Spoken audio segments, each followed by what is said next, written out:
जय हिंद दोस्तों, आप सबका एक बार फिर से वेलकम है मैथ्स विहार यूट्यूब चैनल पर एक नए सेशन में।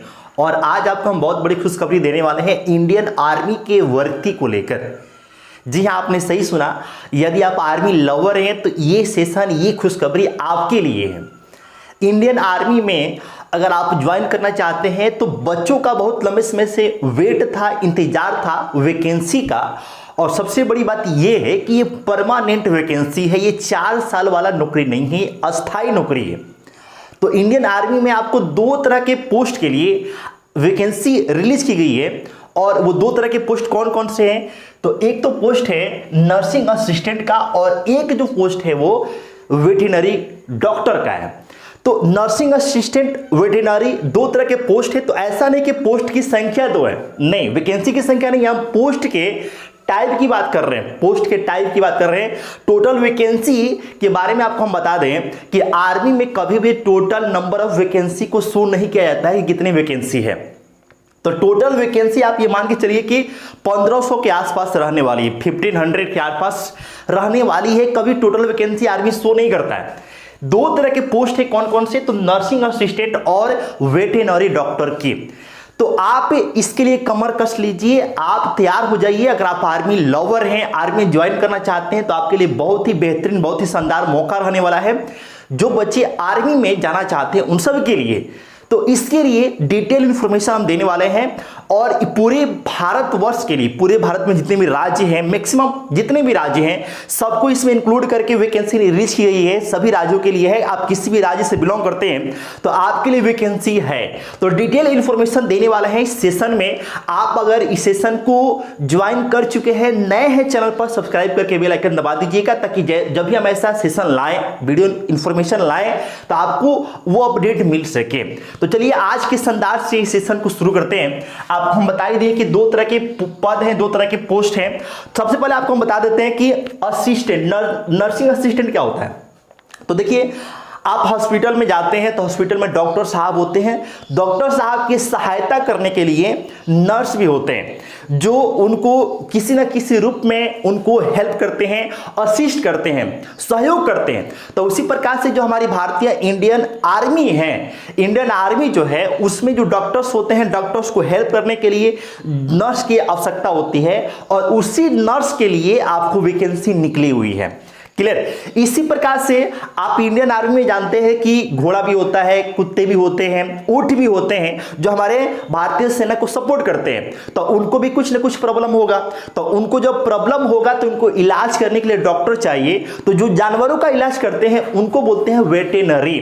तो वेटरनरी का पद भी आपको यहां पर है। वैकेंसी वेटरनरी डॉक्टर के लिए भी, मतलब कि मवेशी जो डॉक्टर हैं, जानवरों को डॉक्टर के लिए भी आपको वैकेंसी है। क्लियर? तो अब देखिए इसके लिए रिक्वायरमेंट क्या है, क्या क्या आपको जो है रिक्वायरमेंट है, क्या क्या चाहिए, क्या प्रोसेस है, कहां पे कब रैली होने वाली है। रैली भर्ती है, ये डिटेल इंफॉर्मेशन आपको हम देने वाले हैं। तो देखिए सबसे पहले हम आपको बता देते हैं कि अप्लाई डेट कब से कब है।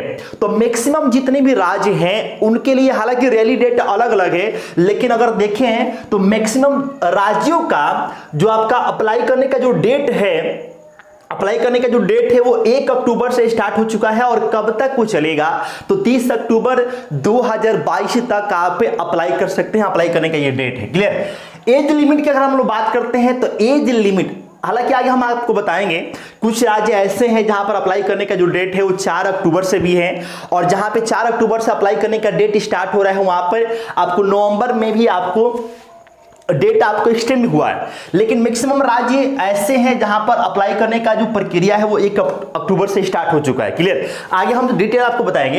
एज लिमिट की हम बात करते हैं तो एज लिमिट आपको रखा गया है 17.5 वर्ष से लेकर 25 वर्ष तक। हालांकि आपको 23 वर्ष रहता है, लेकिन 2 साल, चूंकि आपको जो है 2 साल इसमें पहले ही बढ़ाकर कर दिया गया है, एज में सबके लिए रिलैक्सेशन दिया गया है। तो 17.5 से लेकर 25 वर्ष तक आपको एज रखा गया है।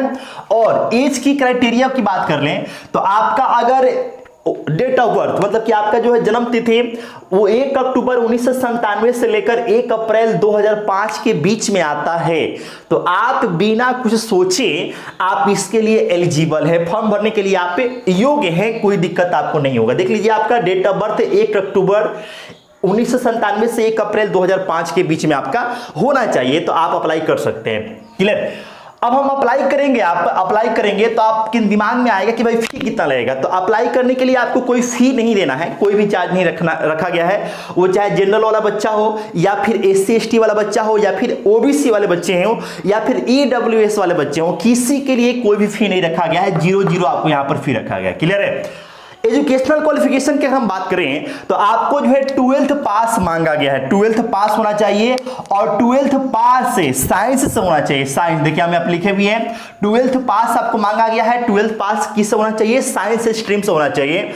और साइंस में आपका क्या क्या मांगा गया है? तो फिजिक्स, केमिस्ट्री, बायोलॉजी यानी कि PCB से आप होने चाहिए। क्लियर है। जो बच्चा 12th साइंस से किया हुआ है, साइंस में भी आपका फिजिक्स, केमिस्ट्री और बायो वाले बच्चे हैं, वो इसके लिए एलिजिबल है। साथ में आपका इंग्लिश भी होना अनिवार्य है, जरूरी है। क्लियर। अच्छा, कुछ बच्चे ऐसे होते हैं जो 12th साइंस से पढ़ते हैं लेकिन मैथ से पढ़ते हैं, तो मैथ से भी आप पढ़े हैं कोई दिक्कत नहीं है, लेकिन मैथ के साथ साथ आपका बायो भी होना अनिवार्य है। अगर आप मैथ वाले हैं कोई दिक्कत नहीं है, लेकिन आपके पास बायो होना जरूरी है, आपका एक सब्जेक्ट बायो होना चाहिए, तो आप इसके लिए एलिजिबल है, फॉर्म अप्लाई कर सकते हैं। साथ में आपको इंग्लिश होना चाहिए, आपके स्ट्रीम में 12th में आपने इंग्लिश की पढ़ाई की हो, आपका जो है इंग्लिश उसमें सब्जेक्ट रहा हो। मिनिमम कितने मार्क्स चाहिए? तो 50% आपको मार्क्स आपको 12th में चाहिए ही चाहिए, मिनिमम, कम से कम। अब 50% से आप जितना अधिक लाए हैं वो अच्छी बात है, कोई दिक्कत नहीं है, लेकिन ऐसा नहीं कि 50% से आपका ज्यादा नंबर है तो आपको कुछ स्पेशल ट्रीटमेंट या फिर स्पेशल बेनिफिट मिलेगा, ऐसा कुछ नहीं है। मिनिमम आपको जो है 50% नंबर से होने चाहिए। क्लियर है। और यहां पर देखिए आपको हम ये भी लिखे हैं पॉइंट की 40% मार्क्स इन ईच सब्जेक्ट, मतलब कि जितने भी आपको सब्जेक्ट है, फिजिक्स हो गया, केमिस्ट्री हो गया, बायो हो गया, इंग्लिश हो गया, प्रत्येक सब्जेक्ट में आपको कम से कम 40% नंबर होना चाहिए।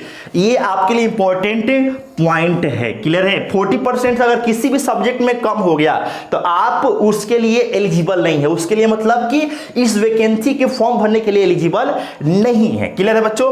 अब ध्यान दीजिएगा, सिलेक्शन प्रोसेस की हम बात करते हैं। सिलेक्शन प्रोसेस में क्या होगा? तो सबसे पहले आपका PST होगा, फिजिकल स्टैंडर्ड टेस्ट होगा, मतलब कि आपके शरीर की माप तौल की जाएगी। ठीक है। और उसके बाद से आपका PT होगा। PT का मतलब होता है कि आपके शरीर में कितनी क्षमता है, क्या कैपेसिटी है। PT मतलब होता है कि भाई आपका दौड़, ठीक है, इसके साथ साथ बीम वगैरह ये सब प्रक्रिया होगी। डॉक्यूमेंट वेरिफिकेशन होगा, मेडिकल होगा, रिटन एग्जाम होगा और उसके बाद से आपका मेरिट तैयार की जाएगी। क्लियर है। तो PST में अगर बात करते हैं, PST मतलब फिजिकल स्टैंडर्ड टेस्ट में, मतलब कि शरीर की माप तौल की बात करते हैं, तो उसमें सबसे पहले हम हाइट की बात करें तो हाइट आपका रखा गया है 169 सेंटीमीटर, जो कि SSC GD में जो हाइट मांगा जाता है उससे भी कम है। तो हाइट आपका 169 सेंटीमीटर है, कि बहुत ज्यादा कम नहीं है, 1 सेंटीमीटर तो कम है। SSC GD में आपका 170 मांगता है, यहां पर 169 मांगा हुआ है, तो 169 सेंटीमीटर हाइट आपका होना चाहिए। क्लियर है। चेस्ट की बात करें तो चेस्ट आपको बिना फुलाए 77 सेंटीमीटर होना चाहिए और फुलाने के बाद आपका कम से कम 82 सेंटीमीटर होना चाहिए। कम से कम बोले यानी कि आपका चेस्ट कितना फूलना चाहिए? कम से कम 5 सेंटीमीटर। अच्छा, कोई बच्चा ऐसा है जिसका चेस्ट 6 सेंटीमीटर फूल रहा है, 7 सेंटीमीटर फूल रहा है, कोई दिक्कत नहीं है, वो तो और अच्छी बात है। मिनिमम आपका चेस्ट कितना फूलना चाहिए? 5 सेंटीमीटर। बहुत सारे बच्चे ऐसे होते हैं जो दौड़ते हैं, लेकिन दौड़ने के क्रम में क्या होता है कि उनका दौड़ तो बन जाता है लेकिन चेस्ट गायब हो जाता है। बहुत सारे बच्चे ऐसे भी होते हैं कि उनका चेस्ट तो बन जाता है लेकिन दौड़ गायब रहता है। तो आपको दोनों को बैलेंस रखना है कि चेस्ट भी आपका ठीक ठाक रहे और आपका दौड़ भी ठीक ठाक रहे, दोनों नेसेसरी है। चेस्ट आपका बिना फुलाए कम से कम 77 सेंटीमीटर और फूलने के बाद कम से कम मिनिमम 82 सेंटीमीटर अनिवार्य है, निश्चित तौर पे होना ही चाहिए। क्लियर है। इसके बाद से जब आप इसको क्वालिफाई कर जाएंगे तो आपका होगा PET, physical efficiency test. Physical efficiency test में क्या होगा? तो आपको 1600 मीटर यानी कि 1.6 किलोमीटर की दौड़ होगी और 1600 मीटर की जो दौड़ है बच्चों ये पूरा करना पड़ेगा 5 मिनट 45 सेकेंड में। 5 मिनट 45 सेकेंड ये मिनिमम समय है, सॉरी मिनिमम नहीं, मैक्सिमम समय, मैक्सिमम इतना समय से अगर आप ज्यादा समय लेते हैं तो आपको बाहर कर दिया जाएगा। अब कोई बच्चा ऐसा है जो 5 मिनट में ही 1600 मीटर की दौड़ पूरी कर लेता है, तो उसको जो है उसको स्पेशल कुछ नहीं मिलेगा। ऐसा नहीं कि आपको जो है यहाँ पे नंबर मिलने वाला है, कुछ नहीं, इसको केवल क्वालिफाई करना है। क्लियर है? इसको केवल क्या करना है बच्चों? क्वालिफाई करना है। तो 5 मिनट में आप पूरा कर लें और अच्छी बात है, आपका कॉन्फिडेंस बढ़ेगा। कोई बच्चा 5 मिनट 20 सेकंड में पूरा करता है और अच्छी बात है, मतलब कि 5 मिनट 45 सेकंड से ज्यादा समय आपका नहीं होना चाहिए। किसमें? तो दौड़ में, 1600 मीटर की जो दौड़ होगी उसमें आपका ये ध्यान रखना है। अब उसके बाद से आपका क्या होगा? तो बीम खींचना है। बीम आपको खींचना है और बीम पर आपका मार्क से 10 बीम आप खींचेंगे। बीम समझते हैं ना, पुल अप जिसे कहा जाता है, जैसे आप बीम खींचते हैं ऐसे, तो वही आपका बीम है। ऐसे हम लोग खींचते हैं ना पुल अप, तो बीम है। तो 10 बीम अगर आप खींचेंगे तो आपको मिलेगा 40 मार्क्स। कितने नंबर मिलेंगे? 40 नंबर मिलेंगे। अगर आप 9 बीम खींचते हैं तो मिलेगा आपका 33 नंबर।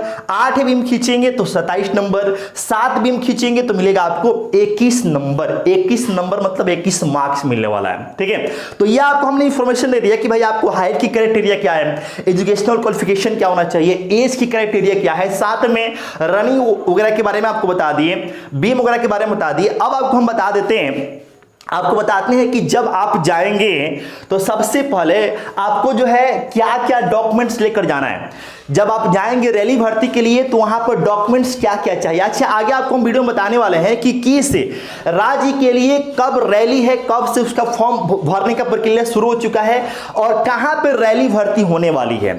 डिटेल में आपको इंफॉर्मेशन देने वाले हैं, तो वीडियो में आप जरूर बने रहेंगे। आपको पहले हम ये बता देते हैं कि आपको डॉक्यूमेंट्स क्या चाहिए। जब आप जाएंगे रैली भर्ती में तो वहां पे कौन कौन से आपको डॉक्यूमेंट्स मांगे गए हैं, ये निश्चित तौर पे आपको ध्यान रखना है, क्योंकि आपको अगर एक भी डॉक्यूमेंट्स इधर उधर हुआ तो आपको रैली में से बाहर कर दिया जाएगा।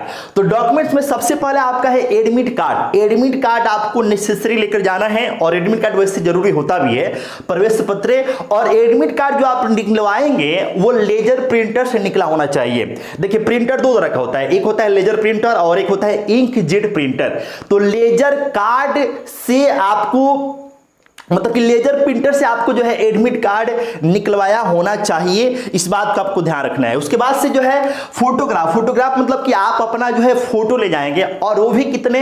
तो 20 कॉपी मांगा गया है, 20 कॉपी आपसे मांगा गया है, 20 फोटो आपसे मांगे गए हैं। और इसमें ध्यान रखिएगा कि इसमें आपको व्हाइट बैकग्राउंड बोला गया, व्हाइट बैकग्राउंड होना चाहिए। जो आप फोटो ले जाएंगे उसका बैकग्राउंड क्या होना चाहिए? व्हाइट। और साथ में भी बोला गया है कि उसमें आपको फोटो में दाढ़ी वगैरह नहीं होना चाहिए, मतलब एकदम क्लीन शेव वाला फोटो होना चाहिए, हीरो वाली लुक होनी चाहिए। ऐसा नहीं कि चाप दाढ़ी बनवा के और फोटो खिंचवा लिए तो फिर आपको जो बाहर कर देगा लोग, तो आपको ये भी ध्यान रखना है। और फोटो जो है ना 3 माह से ज्यादा पुराना नहीं होना चाहिए, इस बात को भी आपको ध्यान में रखना है। तो ये दूसरा पॉइंट या फिर दूसरा बोल लीजिए कि भाई डॉक्यूमेंट्स में दूसरा नेसेसरी पार्ट हो गया। इसके साथ साथ आपको एजुकेशनल सर्टिफिकेट लेके जाना है और एजुकेशनल सर्टिफिकेट में आपका जैसे आपका 10th का हो गया, 10th हो गया, 12th हो गया, तो 10th और 12th के मार्कशीट लेके जाने हैं। साथ में आपको जो है पासिंग सर्टिफिकेट आपको जो है वो भी लेकर जाने हैं। किसके? तो 10th के और 12th के, 10th और 12th के आपको जरूरी है। इसके अलावा आपने ग्रेजुएशन वगैरह किया है तो उसके भी लेकर जा सकते हैं, वो आपका प्लस पॉइंट होगा, लेकिन आपको 10th और 12th के लेकर जाना अनिवार्य है। क्लियर? इसके साथ साथ हम देखें तो डोमिसाइल सर्टिफिकेट मतलब जिसको हम बोलते हैं आवासीय प्रमाण पत्र, और वो आवासीय प्रमाण पत्र ऐसा होना चाहिए कि जो आपका ब्लॉक लेवल से वेरीफाई नहीं होना चाहिए। आवासीय प्रमाण पत्र आपके जो है जो तहसीलदार होते हैं या फिर जो डिस्ट्रिक्ट मजिस्ट्रेट होते हैं उनसे वेरीफाई होना चाहिए, ये आपको ध्यान रखना है। ब्लॉक लेवल नहीं, डिस्ट्रिक्ट लेवल पे आपको आवासीय पत्र बनना होना चाहिए। क्लियर? इसके साथ साथ कास्ट सर्टिफिकेट, तो कास्ट सर्टिफिकेट यानी कि जिसको हम बोलते हैं जाति प्रमाण पत्र, तो वो भी आपको ब्लॉक लेवल वाला नहीं होना चाहिए, वो भी आपको डिस्ट्रिक्ट लेवल पे वेरीफाई होना चाहिए। मतलब कि जो आपको डिस्ट्रिक्ट मजिस्ट्रेट होते हैं उनसे आपको वेरीफाई होना चाहिए, उनसे आपको बना हुआ होना चाहिए। और साथ में आपको ये भी कहा गया है कि रिलीजन सर्टिफिकेट, देखिए कई बार क्या होता है ना कि आपको जो कास्ट सर्टिफिकेट आप बनवाते हैं उसी पर आपको मेंशन कर दिया जाता है कि आप हिंदू है कि मुस्लिम है कि सिख है कि आप ईसाई हैं, मेंशन कर दिया जाता है। तो अगर आपके कास्ट सर्टिफिकेट में आपके धर्म को मेंशन किया गया है तो आपको कोई बात नहीं है, आपको रिलीजन सर्टिफिकेट नहीं बनाना है। लेकिन अगर आपके कास्ट सर्टिफिकेट में आपके धर्म को मेंशन नहीं किया गया है तो वैसे कंडीशन में आपको अलग से रिलीजन सर्टिफिकेट भी बनवा कर लेकर जाना पड़ेगा। ये बात आपको ध्यान रखना है। और वो किससे वेरीफाई होना चाहिए? तो जो आपके तहसीलदार हैं उससे या फिर जो एसडीएम होते हैं उनसे वेरीफाई होना जरूरी है। क्लियर? इसके साथ साथ एसएलसी भी आपको लेकर जाना है और सीएलसी भी लेकर जाना है। देखिए यहाँ पे एसएलसी और सीएलसी भी आपको लेकर जाना है। एसएलसी क्या होता है? तो एसएलसी मतलब होता है स्कूल लिविंग सर्टिफिकेट और सीएलसी होता है कॉलेज लिविंग सर्टिफिकेट। तो जब आप स्कूल में, जैसे आपने 10th पढ़ा होगा, तो 10th पढ़ने के बाद से जब आप स्कूल छोड़े होंगे तो एसएलसी बनता है, तो वो भी आपको लेकर जाना है। और जब आपने कॉलेज कंप्लीट कर लिया होगा, कॉलेज कंप्लीट करने के बाद से आपको जब छोड़े होंगे तो सीएलसी आपको मिलता है, तो वो भी आपको लेकर जाना है। एसएलसी और सीएलसी भी आपको लेकर जाना है, इस बात को आप ध्यान रखेंगे। इसके साथ साथ आपको बता दें कि कैरेक्टर सर्टिफिकेट भी आपको लेकर जाना है। कैरेक्टर सर्टिफिकेट आपको बनवा कर लेकर जाना है और character certificate with photograph issued by village sarpanch या municipal corporation within last 6 months. मतलब कि कैरेक्टर सर्टिफिकेट ऐसा होना चाहिए जिस पर आपका फोटो हो, और वो किसके द्वारा इशू होना चाहिए? तो जो आपके सरपंच होते हैं, विलेज सरपंच होते हैं, गांव के जो आपको सरपंच होते हैं उनके द्वारा, या फिर जो आपका म्युनिसिपल कॉर्पोरेशन होता है उसके द्वारा वेरीफाई होना चाहिए। साथ में आपका 6 माह से ज्यादा पुराना वो नहीं होना चाहिए। क्लियर? इसके साथ साथ आप अनमैरिड हैं, आप अगर अविवाहित हैं तो उसका भी सर्टिफिकेट आपको बनवा कर लेकर जाना है। क्लियर है बच्चों? साथ में आपको हम बता रहे हैं कि आपको कैरेक्टर में आपको बताई दी, कैरेक्टर के साथ साथ जो आपके स्कूल लेवल पे कैरेक्टर बनता है वो भी आपको लेकर जाना है।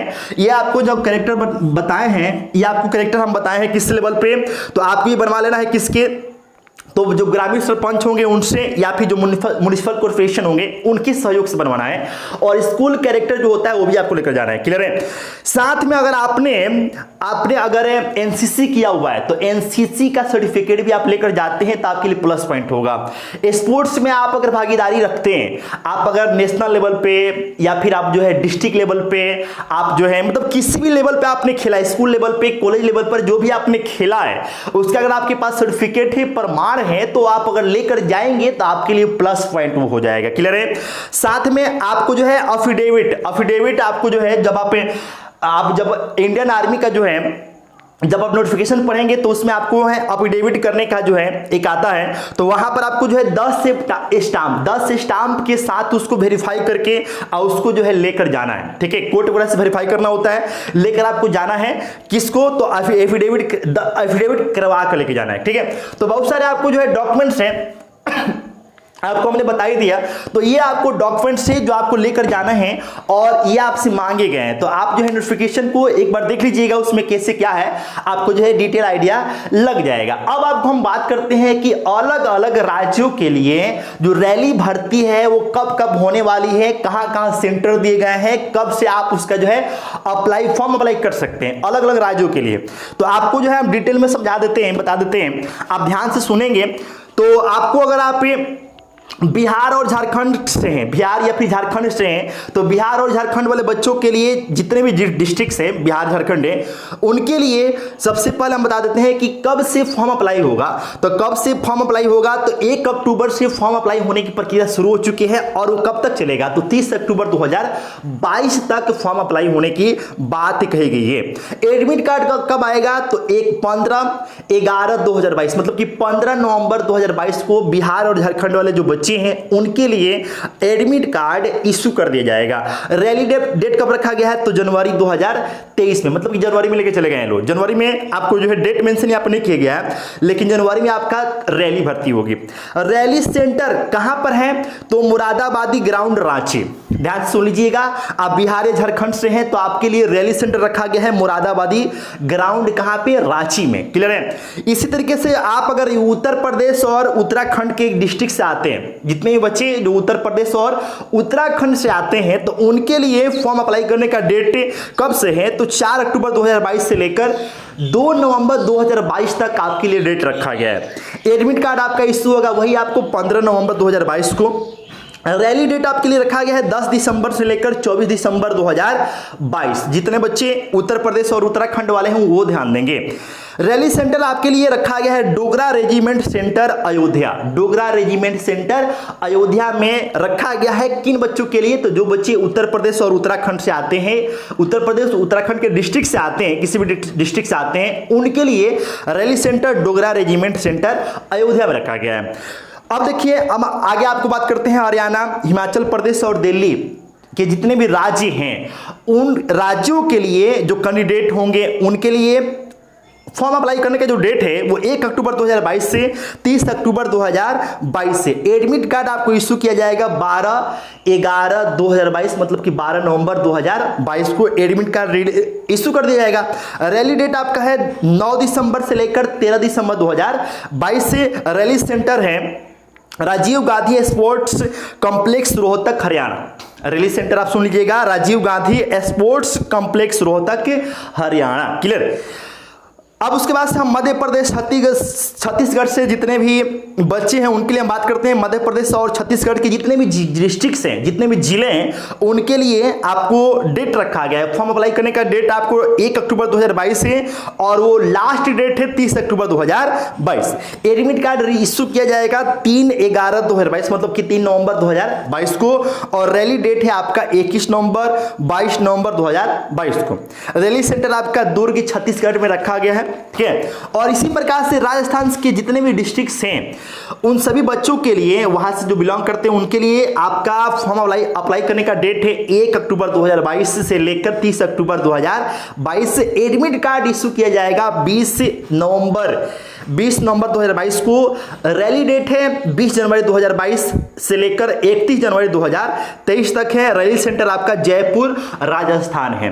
ठीक है। इसी प्रकार से आगे भी है, लेकिन हमने आपको एक रफ आइडिया दे दिया, आगे आप देख सकते हैं। तो बहुत ही बेहतरीन आपके लिए जॉब रहने वाला है। सबसे बड़ी बात है कि अग्निवीर की तरह आपको 4 साल वाला नौकरी नहीं है, परमानेंट जॉब है, अस्थाई जॉब है। तो आप आर्मी लवर हैं, आपने अगर 12th साइंस से पढ़ा हुआ है जिसमें आपका फिजिक्स, केमिस्ट्री, बायो और इंग्लिश रहा है, तो आपके लिए बहुत ही सुनहरा मौका रहने वाला है। तो आप जो है रैली भर्ती में निश्चित तौर पर पार्टिसिपेट कीजिए और अपना एक सीट पक्का कीजिए। ठीक है। तो ये आप सबके लिए खुशखबरी थी जिसको हमने दिया। उम्मीद करते हैं कि आपको सेशन समझ में आया होगा, अच्छा लगा होगा। वीडियो अच्छा लगा हो तो अपने दोस्तों तक जानकारी जरूर शेयर कर दीजिए ताकि उनको भी बेनिफिट मिल सके, वो भी अपडेट हो सके। ठीक है। तो चलिए फिर मिलते हैं एक नए सेशन में, नए वीडियो में, नए अपडेट के साथ, नए खुशखबरी के साथ। ओके, अपना ध्यान रखिए, मस्त रहिए।